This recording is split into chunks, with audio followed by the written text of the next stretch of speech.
en Houston, Texas. Me parece importante comenzar por ahí, con solidaridad. Mi querido Jaime, ¿cómo estás? Muy buenas tardes. Querido Vicente, ¿cómo estás? Oye, muchas gracias, muchas gracias. Fíjate que en la jornada ya estamos acostumbrados a estos embates de la mayoría de los medios corporativos. Durante muchos años hemos bregado en solitario, en minoría. De hecho, ya estamos acostumbrados a estar en minoría. Pero fíjate que esa minoría, o como la que tú quieras llamar, es una minoría tan consistente, tan inteligente, y nunca nos ha abandonado. Pero yo creo que la jornada, de verdad que le ha hecho un gran favor este fin de semana a la sociedad civil, a la sociedad mexicana, al sacar, a revelar estos documentos que prácticamente han terminado por hundir este montaje desde latinos y desde mexicanos contra la corrupción. Y esto me lleva, querido Vicente, a hacer la siguiente reflexión, una reflexión muy sesuda, muy sesuda. Las meninges me han trabajado muy fuerte para llegar a para llegar a esta reflexión, querido Vicente. Oye, Vicente, los montajes ya no duran como antes. Antes los montajes duraban un montón, pero ahora se deshacen como sucarillos en el agua, ¿no? ¿Por qué será? ¿Por qué será que los montajes ya no duran? ¿Será que la gente ya no se los traga? ¿Será que vivimos en una realidad en la que los ciudadanos están repartidos por tantas partes del mundo y te ven a ti desde Estados Unidos, Europa, México, y esta red social participa para en un pispás deshacer los montajes de estos señores, de estos señoritos acostumbrados a mentir, y la gente ya no se lo traga? Yo me Y qué acuerdo. bueno, No, y qué qué bueno, bueno. porque además lo que hemos visto no es nada para lo que yo considero que se viene, porque bien el presidente lo ha dicho, no hombre, esto es una guerra sucia y esto nada más será uno de muchos capítulos. Así es. Y este capítulo, pues la verdad ha durado poco. Ni se nos acabaron las palomitas, ahí todavía nos quedaron palomitas. Pensamos que iba a ser realmente una carga profunda de esas, ¿no? Toret de Mola y mexicanos contra la corrupción ponen al descubierto. Lo interesante del caso es que, habiendo durado tan poco, ¿cómo es posible que los del Washington Post se lo hayan tragado? ¿Cómo es posible que los del Economy se lo hayan tragado?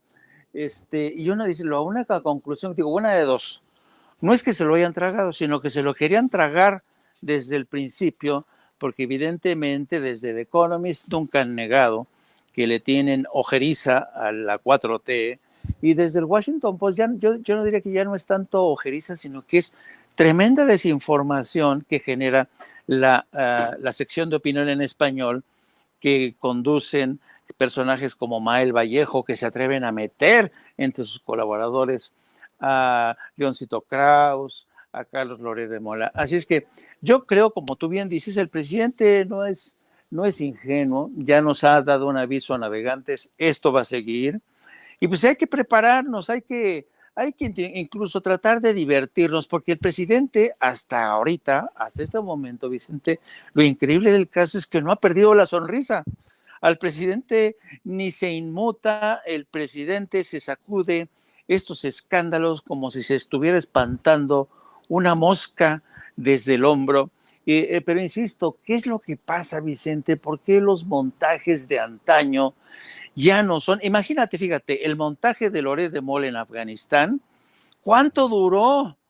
¿Cuánto duró para que incluso hasta Loret de Mola se creó su reputación como corresponsal de guerra, ¿no? El montaje...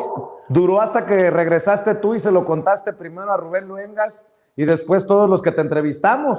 Creo que fue Así es, primero Rubén, ¿no? exacto. Pero si no, pues nunca hubiéramos sabido de estas cosas. ¿Será que tal vez ya, ya se hace realidad lo que hemos dicho tú, yo, muchos colegas, de que ya las vacas sagradas desaparecieron, que ya Sí, no hay personajes de la verdad absoluta, que la gente, no porque lo diga un tal Joaquín o porque lo diga descansa en paz Jacobo o que lo diga, no sé, o porque lo diga Vicente Serrano, lo va a creer a ojos cerrados, ya no. No, es que ahí está la clave. Ahí está la clave, ya no hay vacas sagradas, ya la divisa no es la fama, la divisa ahora se llama credibilidad.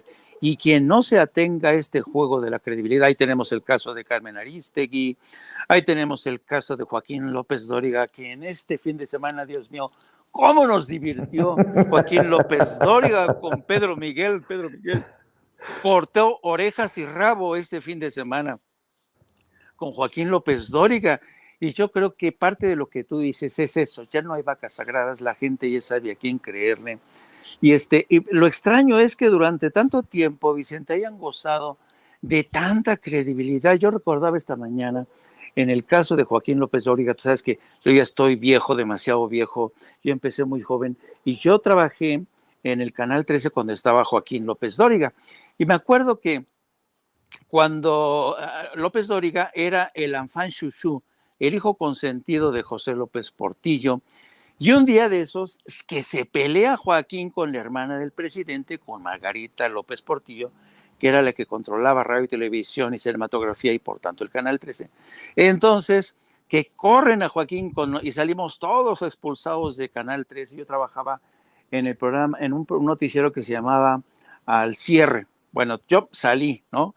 Entre los damnificados, ahí estaba yo. Bueno, el caso es que después de eso pasó mucho tiempo y nos volvimos a reencontrar Joaquín y yo durante la cobertura de la primera gira del Papa Juan Pablo II en un vuelo que venía desde Roma a México.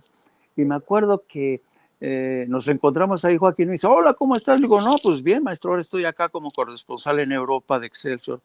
Bueno, el caso es, para no hacerte el cuento largo y para que no se duerman tus seguidores, el caso es que ya de regreso de México al Vaticano, ya con el Papa, habían publicado en México un libro que se llama Los periodistas de Vicente Leñero. Creo que era ese libro. Y en ese libro venía una relación de los periodistas más corruptos en México, ¿no? Y en esa lista estaba Joaquín. Y estaba no solamente su nombre, sino los cálculos que habían hecho del dinero que recibían, ¿no? Entonces yo iba de regreso a Roma, me subí al avión, Joaquín ya estaba sentado en uno de los asientos, y entonces yo venía embobado, ¿no? Inmerso en la lectura, y veo, me encuentro a Joaquín, digo, ay, cabrón, yo, le dice, ¿qué pasa? Digo, oye, güey, es que estoy leyendo precisamente de ti, Joaquín, aquí dice que tú eres uno de los más corruptos y que cobras tal cantidad de dinero. Y me dice, ay, cabrón, pésame. Agarra el libro, me siento junto a él y se empieza a leer. A ver, Joaquín. Dice, no, hombre, están pendejos. Yo me llevo mucho más que eso, ¿entiendes? Ah, Y cabrón. este tipo de cinismo, Vicente, este tipo de cinismo era el que se permitía en esa época porque eran las vacas sagradas, ¿no? Ellos podían decirte tranquilamente, sí, yo cobro esto y más, ¿no? Bueno, hablando de vacas sagradas, mi querido Jaime,